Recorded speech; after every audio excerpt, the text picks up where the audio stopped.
Olá, eu sou o professor Raul Sales, instrutor da Saga, e vamos falar agora sobre teoria das cores no módulo de Introdução à Computação Gráfica.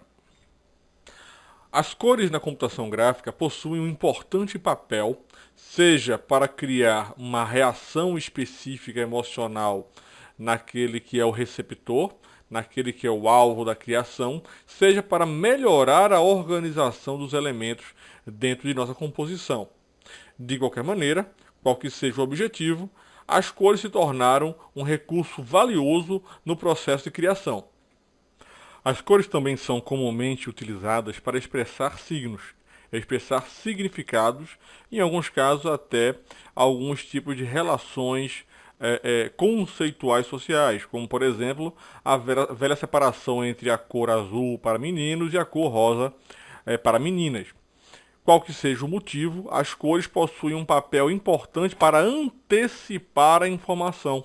Ou seja, o receptor consegue entender um pouco da mensagem passada, mesmo sem ler um texto, mesmo sem ver a totalidade da criação, apenas pelo primeiro contato visual com a estrutura cromática.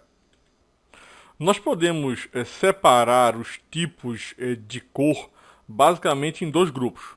O grupo das cores de pigmento e o grupo das cores de luz ou de cores criadas por emissores luminosos. A diferença básica entre elas é que as cores de pigmento são cores reflexivas.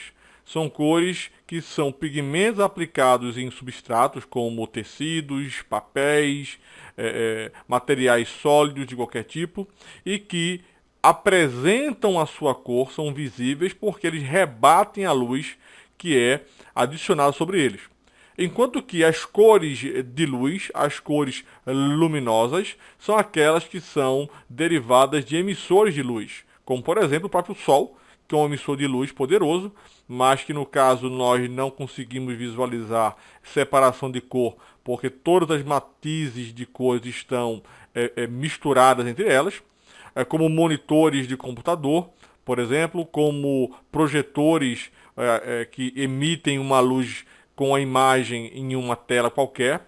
Então essa separação é muito simples e é fácil de ser entendida pela forma como aquela cor, como aquela imagem, como aquela arte é apresentada.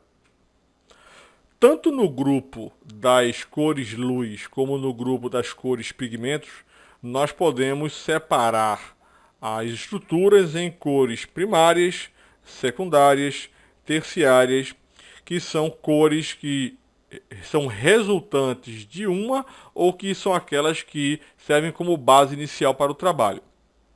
As cores primárias são aquelas que podem, a partir da combinação entre si, criar outros tipos de cores. No caso, as secundárias. Então, quando eu pego uma cor primária com outra cor primária, a junção dessas cores em sua totalidade ou em frações gera uma cor secundária. Enquanto que uma cor terciária é a junção de uma cor primária com uma cor do tipo secundária. Uma secundária mais uma primária vai me dar uma cor terciária. Falando inicialmente das cores luz, que nós estamos no grupo aqui do RGB, nós temos como cores primárias, que no caso por serem de luz, nós chamamos de cores primárias aditivas, assim nós podemos separar as de emissores das de receptores. Então as primárias de luz do grupo do RGB são chamadas de cores primárias aditivas. No caso aqui nós temos as cores azul, verde e vermelho. Red, green and blue, o RGB. Então a junção dessas cores em sua totalidade, em sua expressão máxima, onde eu tenho azul com verde, eu tenho como resultado a cor ciano. Do verde com o vermelho, eu tenho como resultado o amarelo. Do azul com o vermelho, eu tenho como resultado a cor magenta. Então, as cores externas aqui do grupo são as cores primárias aditivas e os resultados delas são as cores secundárias. Observem que, a partir deste princípio, nós entendemos de onde surgiu, por exemplo, os pigmentos das cores primárias subtrativas, que são aquelas de pigmento.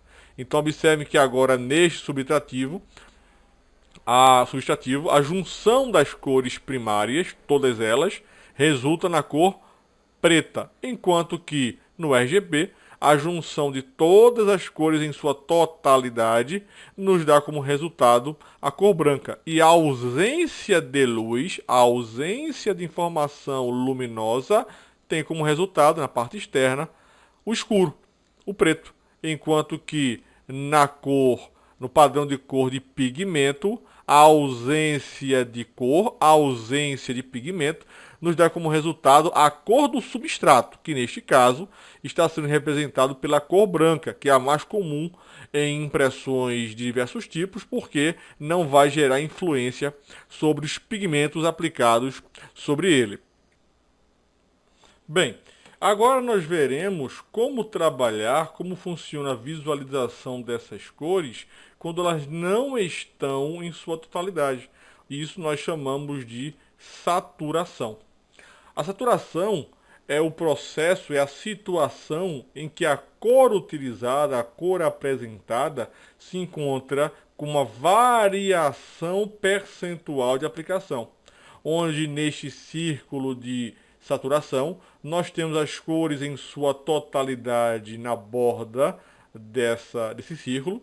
Então observe que eu tenho aqui os encontros de cores e seus resultados. Então, por exemplo, nós podemos utilizar isso como uma cor, como uma esfera, tanto RGB quanto CMYK. Por quê? Porque aqui eu tenho, por exemplo, o verde e aqui eu tenho o azul. E o resultado dos dois, logo ao meio, gera o cian. Ou eu posso interpretar que este círculo é um círculo que trabalha com cores do tipo aditivas.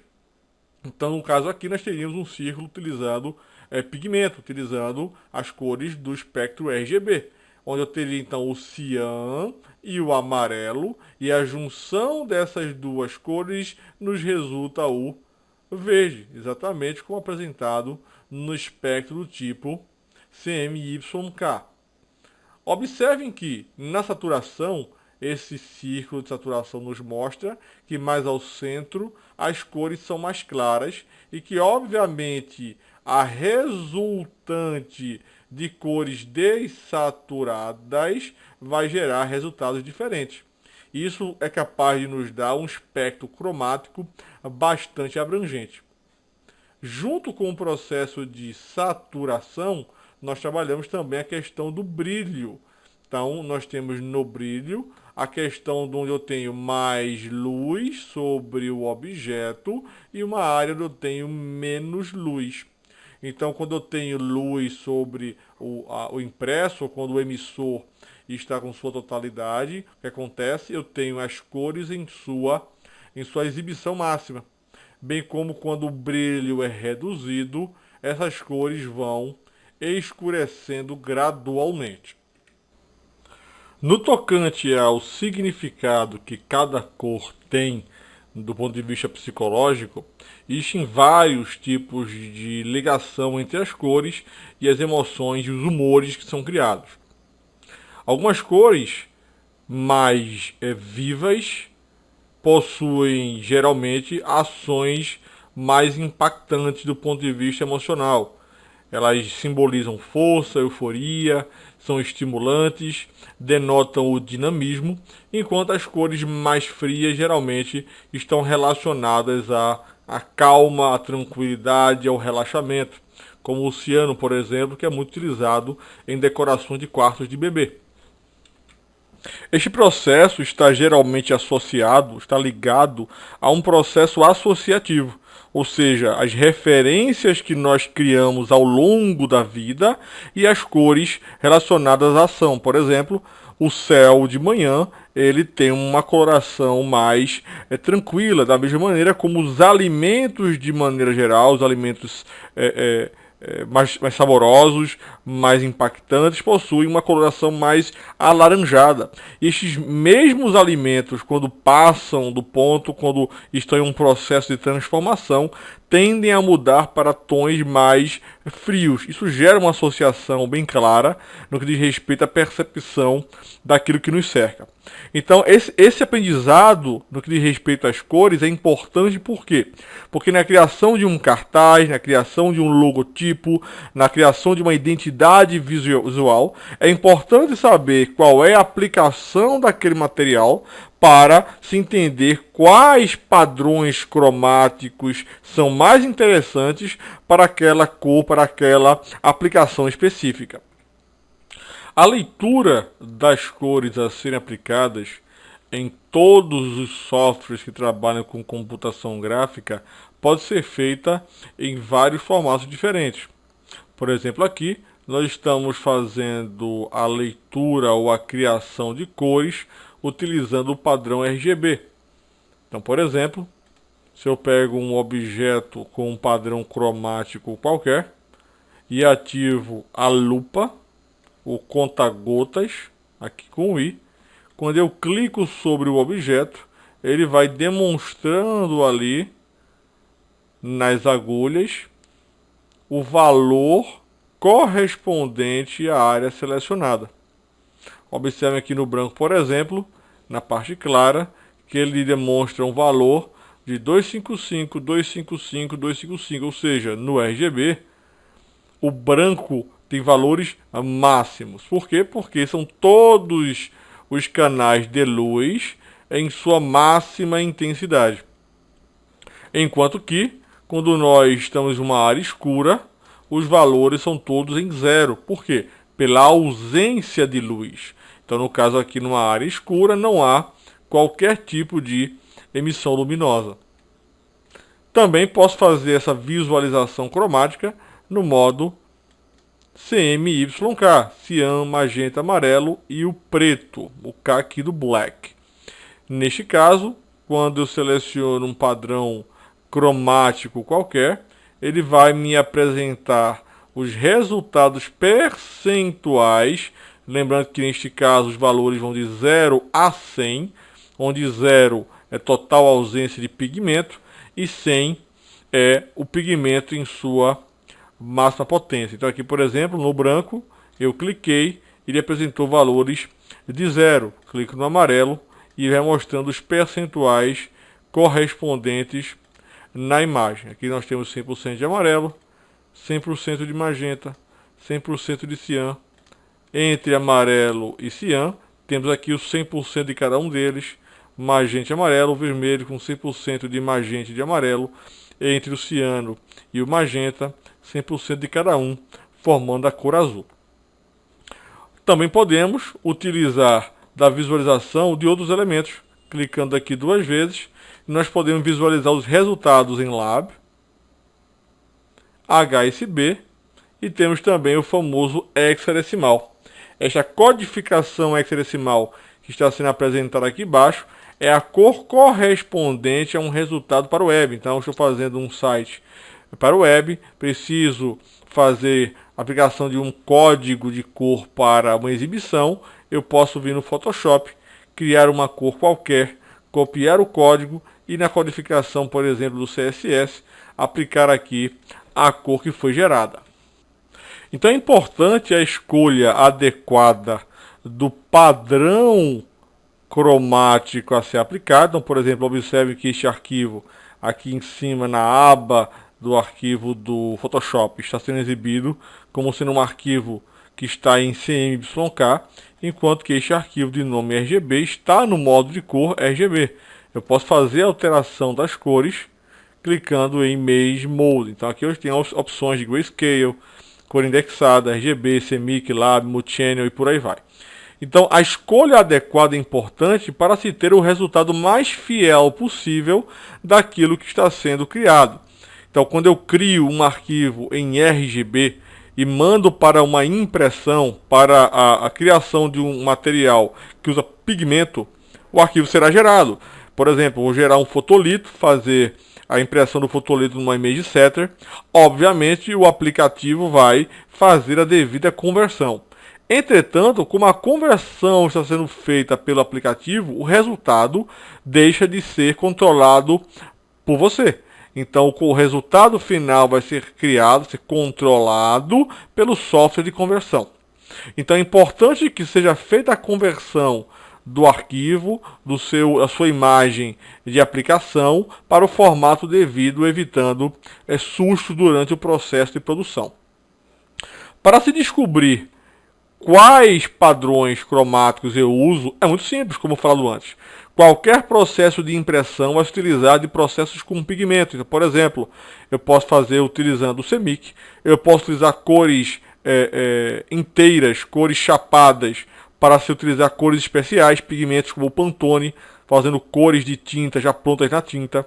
O RGB sempre que forem para exibição em áreas de emissão luminosa, como por exemplo no caso dos smartphones. Qualquer tipo de processo de impressão de identidade visual, utilizar os padrões em CMYK, em Grayscale. Então, basicamente, é entender que sempre que é pigmento, sempre que é qualquer processo de impressão, utilizar de modos de cor que usem, obviamente, de pigmento, como o CMYK e o Pantone. E sempre que for exibição em emissores de luz, como projetores, como monitores, TVs, se trabalhar com padrão cromático em RGB.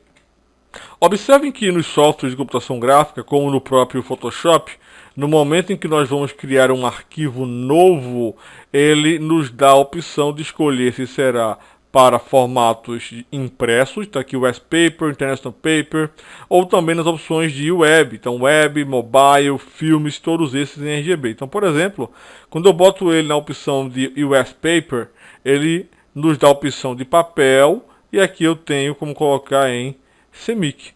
Posso também colocar International Paper e está lá a opção de CMYK com uma resolução já utilizada para impressão em grande resolução. Quando eu coloco na opção de web, ele nos dá a opção de RGB, filme e vídeo também. Então observe que nesses padrões de exibição luminosa, ele automaticamente converte tudo para o padrão em RGB. Então isso já facilita muito o processo de criação, escolhendo devidamente o formato, o modo de cor no processo de criação. Uma maneira interessante de fazer alguns testes para se apropriar melhor dos resultados das misturas de cor, é interessante criar um arquivo novo. Está aqui em CMYK. Vou dar OK. E agora eu posso, utilizando aqui a opção do pincel,